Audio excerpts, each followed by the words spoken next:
14 বছর 7 মাস অতিবাহিত হয়ে যাবার পর কোন ছেলে অথবা মেয়েকে নাবালক শিশু বলার সুযোগ নাই। এজন্য অনেক মানুষ আছে ছেলের বয়স 14-15, মেয়ের বয়স 15 বছর, তো তোরা এখনো পোলা পাইন, তোকে রোজা রাখা লাগবো না, বলে না এরকম? লেখাপড়া ডিস্টার্ব হইব, পরীক্ষা আছে রে, কষ্ট করে স্কুলে যাইতে হবো, তো রোজা রাখার দরকার নাই রে, কয় না এরকম? কত মায়া সন্তানের জন্য। এই বালেক বা বালেগা ছেলে বা মেয়েটা যদি রোজা না রাখে জাহান্নামের শাস্তি আছে না নাই? মনে করেন আপনার ছেলে রাত 3টা পর্যন্ত লেখাপড়া করে ঘুমাইছে, ঘুমের থেকে উঠবে 9টায়, ফজরের নামাজ তো নাই।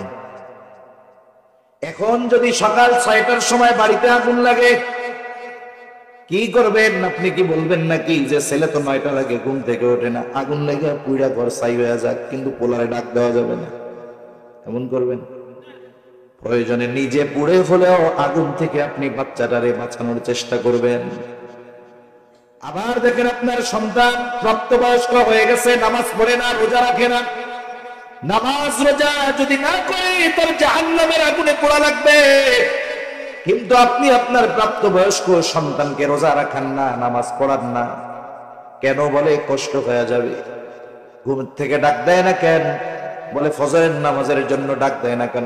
3টায় ঘুমাইছে, কষ্ট হয়ে যাবে আমার ছেলেটা।